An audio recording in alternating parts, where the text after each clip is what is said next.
Hi, I'm Zac Stevenson, and I've been a videographer for just over a year now.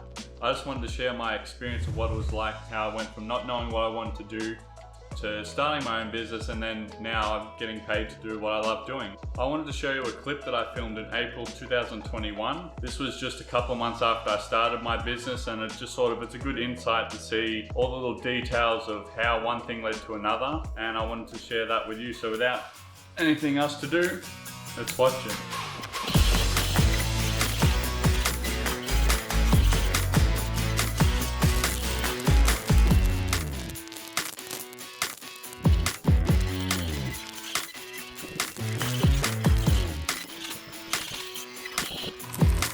Hey, what's going on everyone? This is the first time of me documenting my videography career. I'm about 5 months in now and I really think things are starting to take off, so I'm really excited to see what's happening next.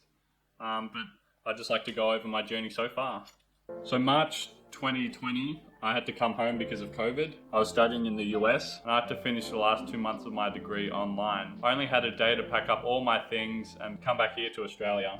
I had to spend 2 weeks in quarantine because we just started lockdown here in Victoria. So I spent 2 weeks in quarantine at an Airbnb, and then I stayed in that Airbnb for the 2 months that I was finishing off my degree. I finished with a bachelor's degree in psychology and business. Being back here after 4 years in the US, it was a bit of a struggle to know what I was going to do.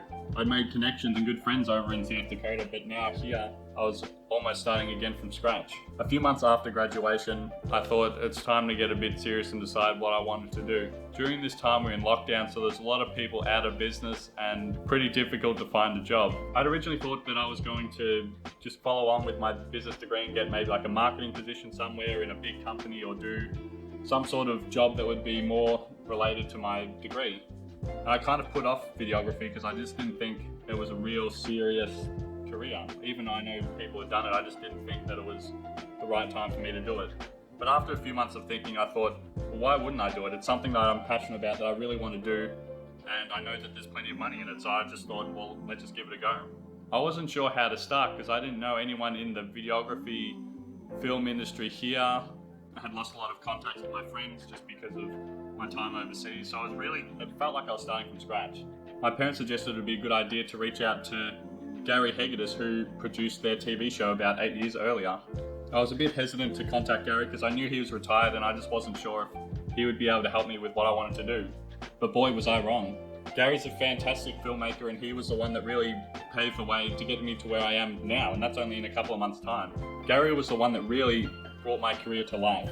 It started small with me helping him on a short film, and then we also worked on a music video together. And since Gary's retired, he just does a lot of projects for fun. Like, he's not really interested in the money anymore. He just wants to do the projects that he's always wanted to do. During lockdown, Gary had been working on this musical called Marry Me. It was just a short film. It was going to be shot over 2 days with a couple of actors and a dance group. Long story short, the camera 3 operator, he had to pull out because he was dealing with a lot of different things at that time. So I got to step up to the plate and be a part of that. Even from there, plenty of more opportunities presented itself. We were talking during September. We weren't going to shoot this until January, and he had just a short film come up and I just helped him alongside with that.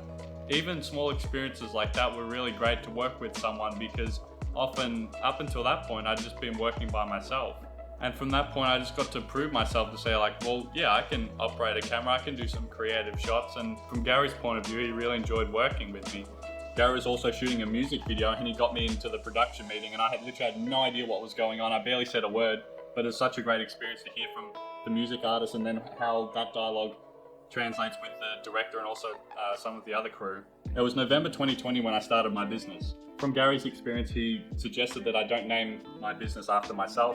So I was trying to think of a name, and I just thought Unreal was something that sort of plays with the idea of film, with the real, but also unreal. Like, that's what excites me about videos, is just making things super epic and just really unreal. So from there, I built my website, I got my domain name, so already was starting to look official.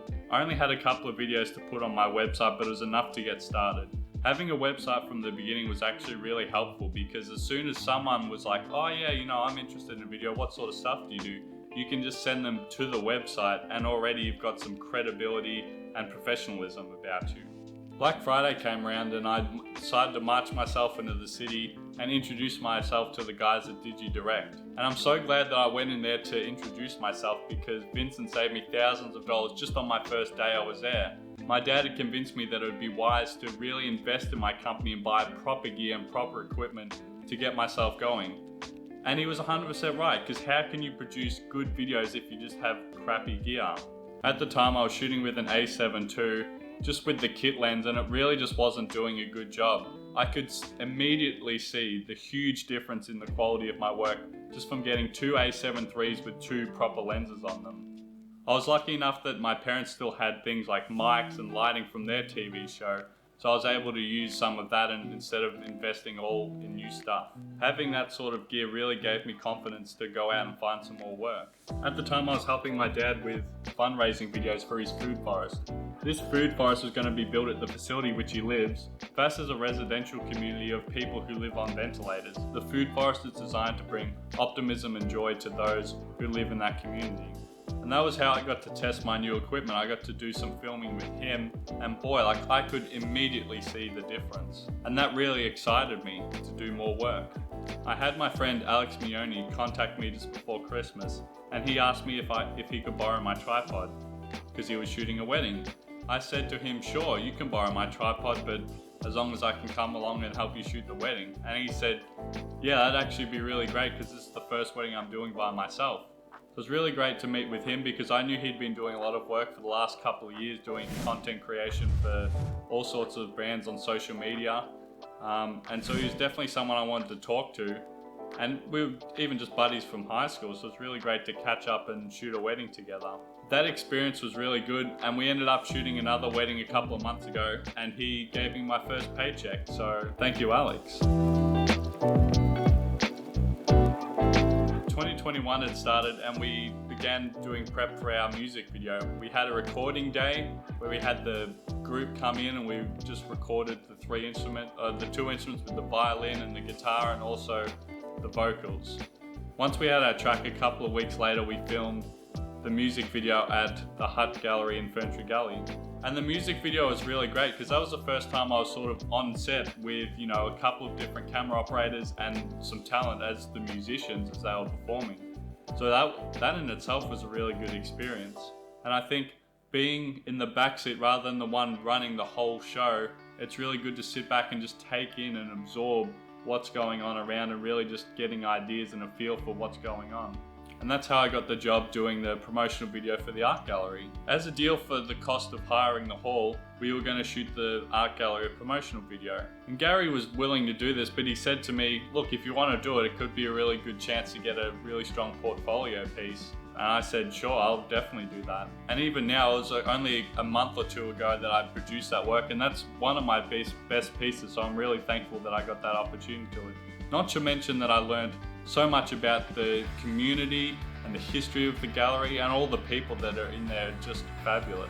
And that job really surprised me, because I was walking into it like, how cool can it be doing a video for this art gallery? But once I had people talking in front of the camera and talking about the stories of the gallery and the history and all the people that make it work and will make it fun and all the fun activities and events that they put on, I was just blown away by how cool this little art gallery in Ferntree Gully could be.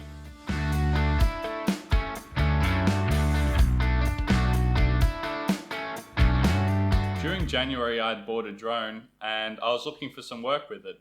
Someone had posted in the drone community group I was a part of on Facebook, and he was just asking if someone was willing to do a paid gig for him. I responded back and I said I was super interested in doing it.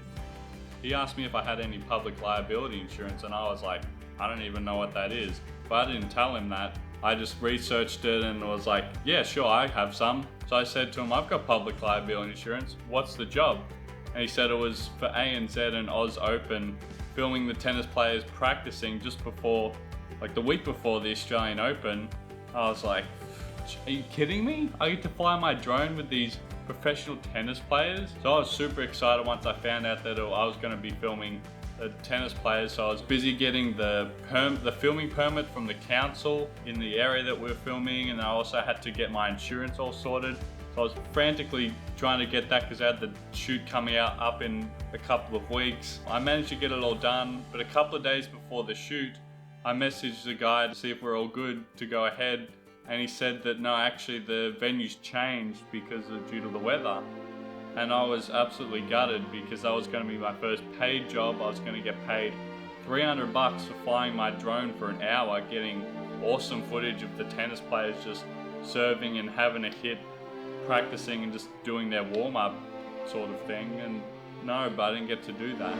So that was a real bummer because I was really looking forward to that. But I did get a chance to work the full day for Marry Me the musical because I was going to skip half the day and go do my drone flying and come over and do that. But even that would have been messy. But I'm so glad that I was able to just put in the time and effort to filming the musical with Gary because it was a fantastic experience. So that weekend we had Saturday and Sunday. We filmed 2 scenes on Saturday, the restaurant scene and the police station scene at the same location at a neighborhood house. And then Sunday we were at Gary's house. We had the green screen set up with the car, and we had the actors in the front doing their little dialogue, and then the dancers in the back. We fit 5 dancers in the back of the car doing a little routine with the green screen. Like that's just a crazy idea, and somehow we were able to pull it off. But we also filmed the rock and roll scene up at the house that day as well. After that we had some lunch and headed over to the dance academy for the final scene, which was awesome too. Definitely glad that I was able to put all my time and effort into the musical because I think that was a really good experience, just being on set with a couple of different camera operators, but also like a director, continuity guy doing the clapper, sound guy, as well as actors and a dance group with a choreographer. Like how cool is that? So I've been getting a lot of these cool opportunities where I've got to experience a lot and learn a lot, but from this I've really learned that this is what I want to do, like produce video and just be part of a team and work with different individuals to like create something that's just awesome. Gary's been super helpful in just like mentoring me and just so I can learn some things off him, but also just getting work from him too, which it's been really huge. He got me my first proper music video as well. We were with the dance group for Marry Me the musical. Gary offered to do another hip hop dance video with them later on, which we still haven't done yet. That's coming up soon. But Gary was looking for a location for it. He didn't want to do like a skate park or a street scene with graffiti because that's just been done to death. He thought, oh, well, an arcade would be cool. So he found an arcade in Churnside Park. But then there's a guy that worked there who's still in school, Matt. He wanted a music video done. And Gary wasn't really too interested. He said, no, well, I'm not going to do it, but I know someone who's just started his videography business, which is me. And so he just passed Matt on over to me, and then Gary and I filmed him a music video, and I got paid $500. And that music video was a super good experience too, because I got to produce the whole thing myself. I got to find like locations and just sort of work out the logistics. Is like only $500. Like really, he's like the guy wanted more than one location, which already is a big ask for like only $500. But we found a couple locations just in my area that we could go to, so we just went to the street and we had Gary's Porsche at 5 a.m. in the morning. That looked really cool. Then we went on the train at 6 o'clock in the morning, and Matt was just doing his rap as people are going to work, and people are looking at us so we've got the loudspeaker playing, but that was really good fun as well. We filmed a few other scenes, and Matt was really happy how it came together, and I was really pleased too. So it was really good to get Gary's help with that and for him to pass the job on to me. Gary's been super helpful, but I did find an awesome opportunity in filming the National BMX Freestyle Championships by myself. Ramfest is an indoor skate park here in Melbourne. I contacted the general manager there, and I just offered that like I would even shoot the event for free because I just think it's such a cool opportunity. And he was willing to take me on board, and he said that he's had a few videographers in the past that haven't been really up to scratch, so he's been looking for a new one to do, well, I guess also this event, but also some more content later on, provided this went well. So I was super stoked that I got the chance to like to be part of this national event of something I don't even really know much about, but it's super cool. Like guys on bikes flinging their bikes around and flipping and just getting massive air, that's a really cool experience. So it's a 2-day event. On Saturday it was just the qualifying, so there was about 20 riders, and then on Sunday the top 12 competed. And how the event plays out is during the qualifiers, all the best riders just do enough to do a solid run to get themselves in the finals, but the finals, they just go nuts. So at the event, I interviewed a few of the riders and just asked them how they were feeling and what they've got prepared for this weekend, that sort of thing. I also got the commentator to just sort of introduce the whole thing, so to tie it in as a real like sports recap video. Sunday was similar, but it was a lot more of the action on Sunday because they were just really going for it. The riders were just really putting on a show. I filmed the interview with the national champion, Logan Martin, and also got Chris, the general manager, to help do a recap as well of the entire event. So that was a super good experience, and I wasn't getting paid for it, but I spent the next week, over 35 hours, the next 5 days, just editing the video as much as I could and just making it the best piece I possibly could, because it's rare you get an opportunity to do something that cool and get that great of footage and really just to be able to show it to people. And it's awesome to have as a portfolio piece. So I was like, I'm just gonna nail this. I called Chris on Friday and I asked him what he thought of the video that I'd made for him. He said, mate, that's bloody fantastic. So I'm almost in tears because I've put so much effort in this, and I was just making it good because I think it's awesome, and like, I guess it will also make a good portfolio piece. But then he's coming out and he's like, bloody fantastic. Best experience I think I've had so far with my videography career. Since the event, I've been following the riders on Instagram, and the national champion Logan Martin, the guy who won the competition, he did a post and asked if anyone had footage of the event. So I messaged him and said, I sort of reintroduced myself and said, yeah, remember me from the weekend? I was the one running around with the gimbal. I've got plenty of good footage. And he said, oh yeah, that would be really good if you could send that to me. But I said, well, I don't want to just give you the raw footage, because, well, giving the raw footage, like anyone can just get their sort of phone and do some filming, but I wanted to create him something that would provide him a bit more value and sort of show a bit more of what I can do. I sent him the recap video of the whole event, and he loved it, and he said, yeah, it'd be good if you could edit me a video. So instead of charging him full price, I'm like, yeah, normally it'd cost you around $1,000, but how about for $100 I edit you a sick video? And he said, yeah, we'll go for that, and then I can tag you on my YouTube. And he still hasn't posted it yet. He's going to post it within the next couple of days, so I'm excited to see like what sort of reactions and stuff we'll get with that. Editing that was a cool experience too, and just like talking with the world #1, even that's just the stepping stone of the connection that I had, and that's why I think I'm really in a good position now, because I'm starting to really network with people and just sort of build my brand, and people sort of see me as a videographer now. So like, oh, if I need a video done, like I'm gonna go to Zac. And that's why I think it really is starting to snowball and starting to gain momentum. It's gonna really take off soon, because I've also got some jobs lined up with the PSA, the Professional Speakers of Australia. I've got some work with Barry, who is actually Gary's son-in-law, to do some social media clips with him. He's done a lot of video production before with like other people, so he knows sort of what's expected. He's got a whole list sort of lined out, so that's coming up. That's going to be really good.